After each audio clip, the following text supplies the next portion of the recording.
Hello there everybody, Sam's Trains here and welcome back to the railway. Today I'm looking at some fairly mysterious models by Bachmann.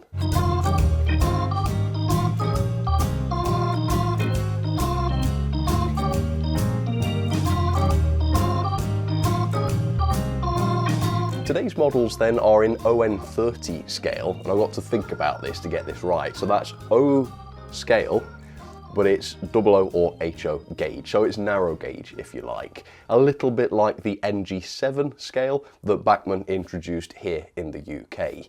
And today's models, like I say, are a little bit mysterious. So today we are looking at this. A mysterious green box with no image or cutout so that you can see what the models are like. And there's no information on the box either. And the online listings really don't have much more than that. All you've got here is a photo, a title, and a price.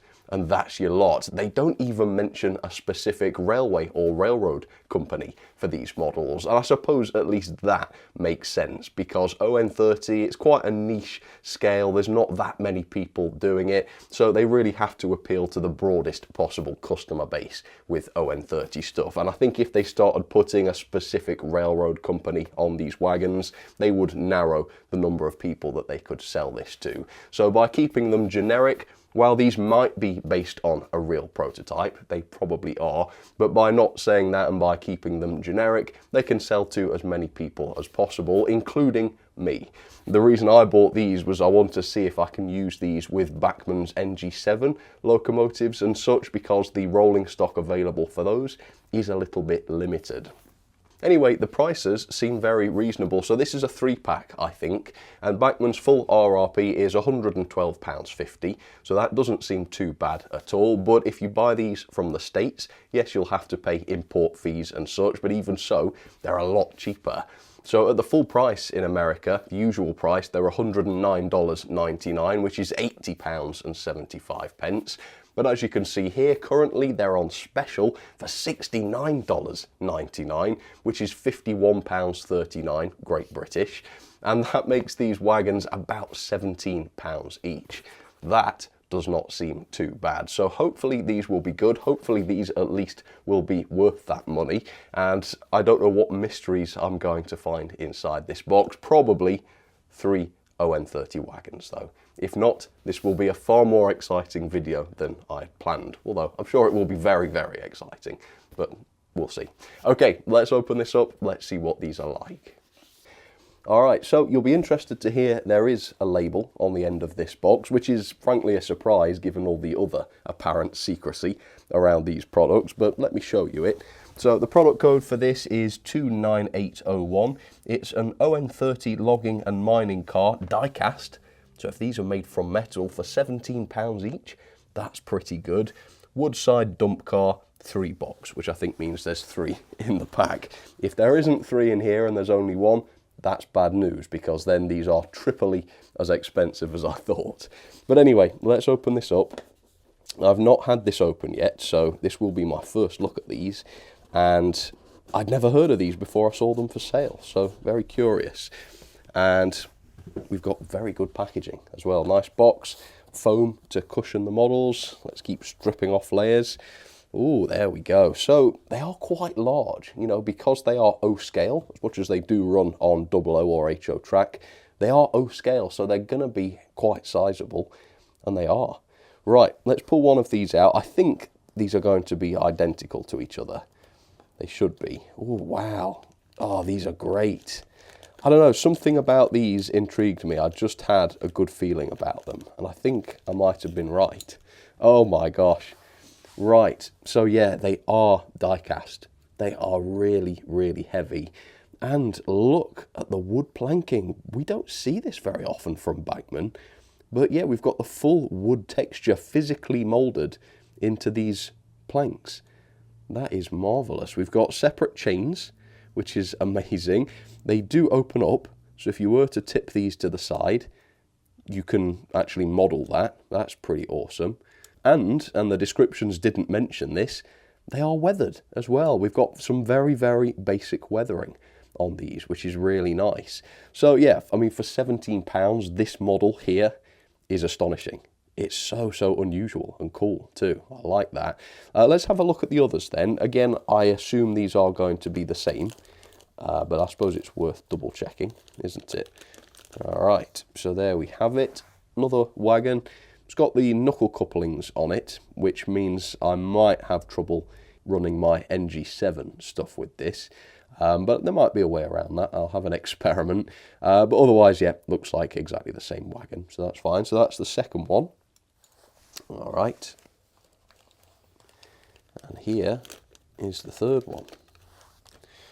All right. So yeah, these look great. I'm really excited by these now. And of course, at £17 a piece, that means you could make, say, a rake of 6 of them or so for about £100. I mean, that is not a lot, is it? So let's have a much closer look at these wagons. I shall show you their features up close, and I'll take a closer look at the quality and the build and everything like that. Okay, don't go anywhere. I'll be right back.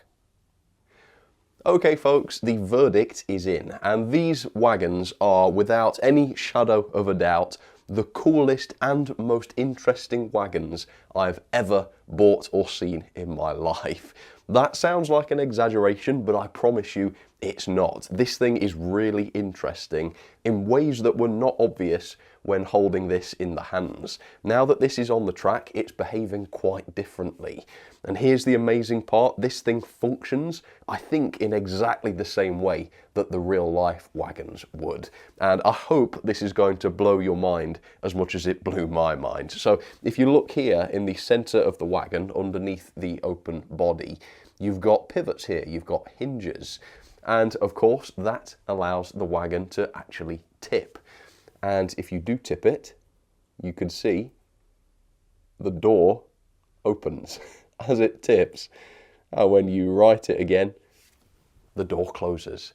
Isn't that amazing? And then if you do it the other way, it tips the other way, and then the other door opens. Only that door, only the right door will open. How does this work? Well, it's got these clever levers which open the door as the wagon tips. So if I do the action again, you can see how that is working. But here is the super clever part. We've not even seen the cool part yet, folks. That was just the introduction. If I tip this and then let it go, it returns to the upright position. Now you might say, that's not very interesting. What's he on about? Well, there's no springing there, folks. There is no spring. It returns into that position on its own. How? Well, when you tip the wagon to the side, the door lifts up. And because the door is heavy, gravity wants to pull it back down again. So when you release it, the door pulls the wagon back to the center position, which means when running, when operating normally, this wagon will not tip to one side. It's perfectly stable. But if you do tip it, it will automatically return to the center without any springing. And of course, that's why these wagons are die-cast, because these doors have to be heavy so that they fall back down into position again. I just think that is so clever, and I assume that's how these wagons in real life actually work. So the fact that Bachmann have replicated this in model form is so cool. It's deeply unnecessary. They could have chosen just to make them static and, you know, look right as they run, but otherwise not have an action feature. That, though, is marvellous. And to say I paid £17 each for these, that's absolutely unbelievable. So let's look over these wagons then. Because they are die-cast, these weigh in at 60 grams each, which is really heavy. So you've got a quality model here. Like I've already said, you've got the full wood planking effect moulded into the side. I don't know why they've suddenly chosen to do this. That's not something Bachmann usually do, at least not with British models. I suppose I have seen something like this with their American range before, but this is done really well. It looks convincing. All the inside is done in the same way as well. That's really cool. You've got these little handles separately fitted onto the underside of the open wagon. I assume those are handles to grab the thing so that you can pull it and open the wagon to unload it also. Underneath the wagon itself, we've got full detailing, just in case you catch a glimpse of that, so that's really cool. And then, of course, you've got the whole mechanism on the side, which is so interesting. It's a shame about these visible screws, though. I don't know why they couldn't have found a better way to do this, because that is quite obviously spoiling the finesse of the wagon, which is otherwise really good. And then we've got the underframe, of course, which is weathered. Again, I didn't realise you were getting free weathering with this one, so that's cool. I mean, it's not the best weathering, and it is quite subtle, but it's there, so that's good. You've got basic underframe moulding. Here you've got the springs and the axle boxes and the underframe structure, and metal wheels, so even that is good quality. I think also the knuckle couplers are metal as well, so that's pretty good, although they're not NEM like the British NG7 range has NEM couplings, but because the NG7 models do, I should be able to fit one of these knuckle couplers onto one of my NG7 locos, or rather my only NG7 loco, so that I can have the little engine haul this. I would get the giant hideous Christmas Express or whatever it was, the Queen's Jubilee loco or whatever, but I think a smaller loco would be better suited to these. So yeah, I think that's pretty much everything to it. I didn't mention the chains, but yeah, we've got real metal chains dangling down here. Again, just absolutely amazing for the price. Definitely the coolest wagon I've ever seen. Anyway, let's get these onto the track, let's see how they run, and let's see what they look like being hauled along by a locomotive. I think pretty cool will be the answer. Right, so here is today's test setup. I've got, yes, my only NG7 loco, Britomart, down onto the track. Like I say, I just think she's a better fit than some of the ON30 locos I've got, which are larger. And then, of course, we've got today's wonderful wagons lined up behind her. Before I do the coupling test, I'll talk about how free rolling these are. And the answer is they're okay, but they're not brilliant. So there's no bearings on the axles, which would have been nice, to be honest. These are quite heavy, 60 grams running on just 2 axles. Yeah, some bearings would have been nice. Also, the little chains that dangle down, at least on my track, they do tickle against the sleepers and the ballast as well, which leads to a few losses. So they're not the most freewheeling in the world because of those things.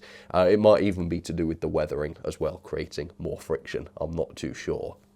With the chains dangling down and tickling on the sleepers and things, and even on the ground to an extent, I don't know if that would happen with proper ON30 track. Is that produced to slightly different dimensions? I don't know, but on 00 track, at least, that's the only track I've got set up. Yeah, as you can see, at least sometimes the chains do dangle and touch the ground. Anyway, let's test the couplings. Thank goodness Bachmann put NEM pockets onto their NG7 range, because that was very easy to put a knuckle coupler onto there. And the loco has cut out, but I hope that's a successful coupling. Oh, come on, has it cut out again? Goodness sake.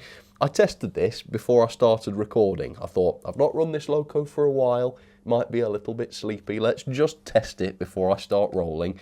And it was perfect, absolutely perfect, wasn't cutting out.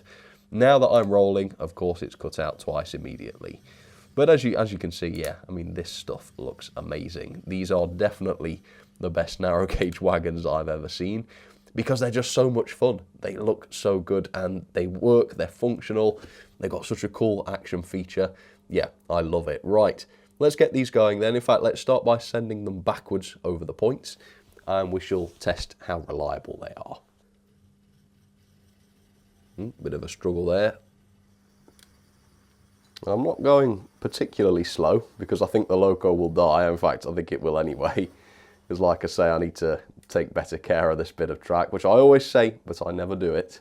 But that was perfect, except for the loco stopping, but she's only a 040, bless her. This is full speed, by the way.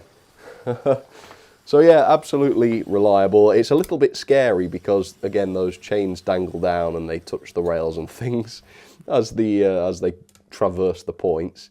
So it is a bit hairy, but it doesn't cause problems. If they were any longer, I would say, yeah, that's going to start getting caught on things. But yeah, they're just right so that they don't actually get hooked on stuff. All right, yep, that's fine.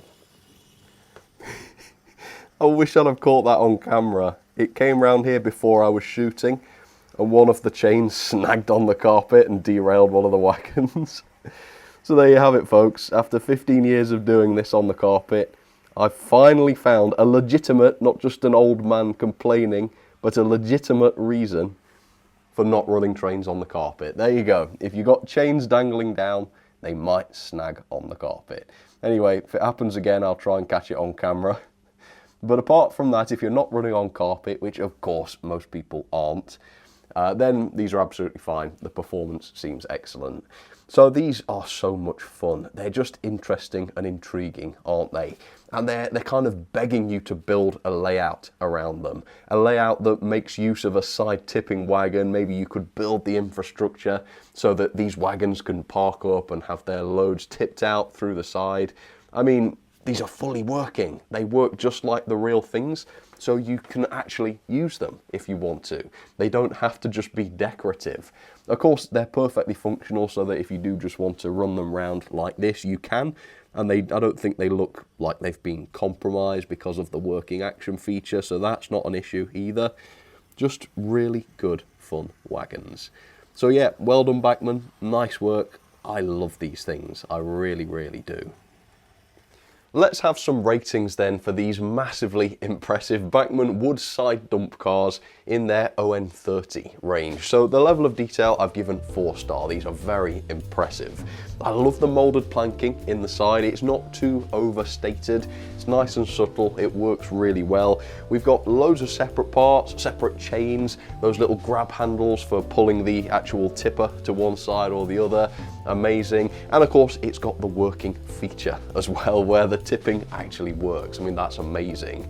So as realistic and as impressive as this model looks, on the downside, and I have had to mark it down for this, there are 8 visible screws per wagon, which do spoil it a little bit. If there was 1 or 2, that might be a bit more forgivable, but 8 per wagon, that's too much. So I've knocked it off a star for that. Pity they couldn't have found a way to make these a bit more realistic in that area. Similarly, the performance is absolutely fine. They're great over points, the couplings work as they should. They're just not that freewheeling, partly I think because of the wheels and the lack of bearings, but also because those chains tickle the track and can get stuck if you've got ballast or carpet in the way, so bear that in mind. Otherwise though, performance spot on. The quality, again, is really good. They're very nicely made. They are simple in decoration, so there's no real room for error where the printing's concerned, because there isn't any, really, but that's all good. They're made from metal, like I say. They weigh 60 grams, that's fantastic. I'm just going to mark them down for not having the separate bearings then. These are heavy wagons, they might have benefited from those. It's not a big deal, otherwise the quality is pretty good. Value for money then. So I think at the very full price, £112.50 for 3, that's a little bit expensive. £37.50 per wagon, that's quite a lot, and you'd have to buy 3 of them at that price. However, I paid £51.39 for this pack, which works out at about £17 per wagon. And even if you add, you know, the import duty I had to pay to get them from the States, that's still less than £20 per wagon. That's very, very good. So I've split the difference between the two prices.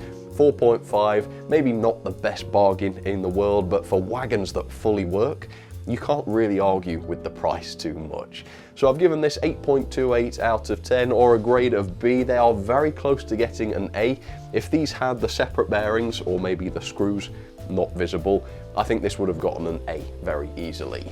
So very awesome wagons. Seek them out if they interest you as they interest me, because these are so much fun to own and run. Yeah, love it. Well done, Bachmann. So that will just about do it for this review. You know, when I saw these for sale, I thought, do I really want to do a review on these? Is it worth it? Well, the answer was absolutely yes. I'm so glad I decided to do these. So let me know what you thought about this. And also, are there other models like this that have cool working action features that you think would make an interesting video? If so, please do comment them down below, and I would love to give more like this a try.